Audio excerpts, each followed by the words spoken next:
हिंदी को आपके हाथों तक लाने की जिम्मेदारी मेरी, मेरे साथ सीखने की जिम्मेदारी आपकी. భాష నేర్చుకోవాలి అంటే పాఠాలే కాదు, పట్టుదల, ప్రాక్టీస్, ఓపిక ఉండాలి. ఫస్ట్ టైం ఛానల్ చూస్తున్నట్టయితే ఛానల్ సబ్స్క్రైబ్ చేయండి, లైక్ చేయండి, ఫ్రెండ్స్ అండ్ ఫ్యామిలీ మెంబర్స్ కి షేర్ చేయడం మర్చిపోకండి. ఈ రోజు మనం ఈ వీడియోలో కర్ అనే సహాయక క్రియ గురించి తెలుసుకుందాం. కర్ అనేది ఒక ముఖ్య క్రియ, చెయ్యడం అనేటువంటి ఒక ముఖ్య క్రియ. కానీ మనం తెలుగులో రాముడు చదివి వెళ్ళాడు, తిని వెళ్ళాడు, రాసి వెళ్ళాడు, వెళ్ళి వచ్చాడు, ఇలా చదివి, తిని, వెళ్ళి అనేటువంటి క్రియలను హిందీలో ఎలా చెప్పాలి అనేది మనం ఇక్కడ నేర్చుకుందాం. ఇక్కడ తినడము, ఖానా, ఖా, ఈ ముఖ్య క్రియకి కర్ అనేది జోడించడం వలన తిని, ఖాకర్, తిని. జా అంటే వెళ్ళడం, జాకర్, వెళ్ళి. లిఖ్ అంటే రాయడం, లిఖ్ కర్, రాసి. ఓకే, ఈ పదాలన్నీ కూడా ఒక ముఖ్య క్రియ జరగడానికి ముందు వేరొక క్రియ జరిగింది అనేటువంటి మీనింగ్ వస్తుంది. ఇక్కడ ఒక ఎగ్జాంపుల్ ఇచ్చాను చూడండి. నేను భోజనం తిని పాఠశాలకు వెళ్తాను. मैं खाना खाकर తిని స్కూల్ జాతా హూ. నాతో పాటు వారలు చెప్పండి. అతను చదివి ఆడతాడు, వహ పడ్కర్, చదివి. క్రియ ఇంకా పూర్తి కాలేదు. ఖేల్తా హై, ఆడతాడు. వారు స్నానం చేసి ఆలయానికి వెళ్తారు. వే నహాకర్, వారు స్నానం చేసి, మందిర్ జాతే హై, ఆలయానికి వెళ్తారు. సీత బట్టలు ఉతికి టీవీ చూస్తుంది. సీత కపడే ధోకర్ టీవీ దేఖతీ హై. మేము కూర వండి తింటాము. हम सब्जी बनाकर खाते हैं.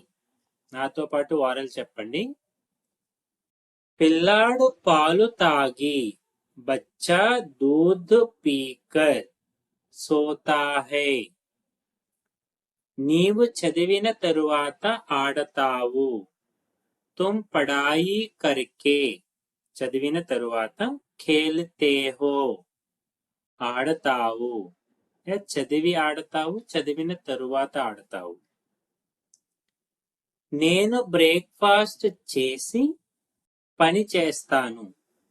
मैं नाश्ता करके काम करता हूँ.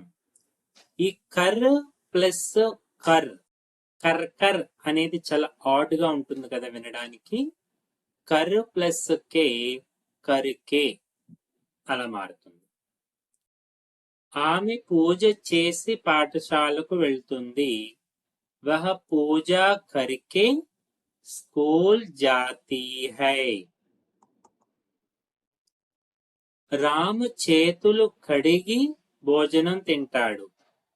రాము హాత్ ధోకర్, కడిగి, ఖానా ఖాతా హై, భోజనం తింటాడు.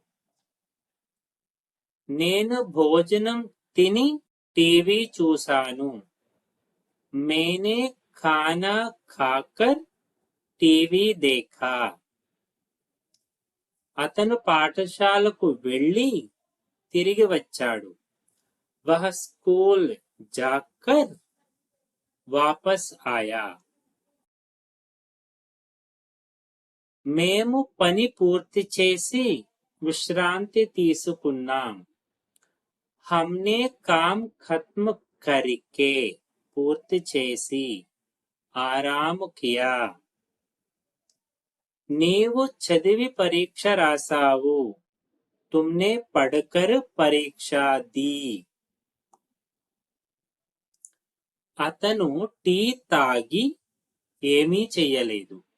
उसने चाय पीकर कुछ नहीं किया. పిల్లలు ఆడి హోంవర్క్ చేశారు. बच्चों ने खेलकर होमवर्क किया. మనం ఏ కాన్సెప్ట్ అయితే నేర్చుకుంటున్నామో దాని మీద ఎక్కువ కాన్సంట్రేషన్ చేయండి, మీకు బాగా గుర్తుంటుంది. నేను స్నానం చేసి ఆలయానికి వెళ్ళాను. मैं स्नान करके मंदिर गया. ఆమె ఏడ్చి ఏమీ చెప్పలేదు. उसने रोकर कुछ नहीं कहा. నేను లేఖ రాసి పోస్ట్ చేశాను. मैंने चिट्ठी लिखकर पोस्ट की. రాము పని చేసి డబ్బులు తీసుకున్నాడు. राम ने काम करके पैसे लिए. నేను చదివి పరీక్ష రాస్తాను. मैं पढ़कर परीक्षा दूंगा. అతను తిని పడుకుంటాడు. वह खाकर सोएगा. భవిష్యత్ కాలంలో ఉంది. వారు తిరిగి వస్తారు. वे घूमकर आएंगे. నీవు స్నానం చేసి స్కూల్ కి వెళ్తావు. तुम नहाकर स्कूल जाओगे. నేను పూజ చేసి ఆఫీసుకు వెళ్తాను. मैं पूजा करके ऑफिस जाऊंगा. సీత పుస్తకం చదివి సీతా కితాబ్ పढ़कर రాస్తుంది. లిఖేగి. మేము అర్థం చేసుకున్న తరువాత సమాచారం ఇస్తాము. అర్థం చేసుకుని సమాచారం ఇస్తాము. हम सब कुछ समझकर उत्तर देंगे. నీవు భోజనం వండాక నన్ను పిలుస్తావు. तुम खाना बनाकर मुझे बुलाओगे. వండాక వండి. పిల్లలు ఆడి తిరిగి వస్తారు. बच्चे खेलकर वापस आएंगे. ఆమె బట్టలు ఉతికి బజారుకు వెళ్తుంది. वह कपड़े धोकर बाजार जाएगी. ओके, सो अब तक हम साथ रहें. जाते जाते वीडियो लाइक कीजिएगा. Thank you.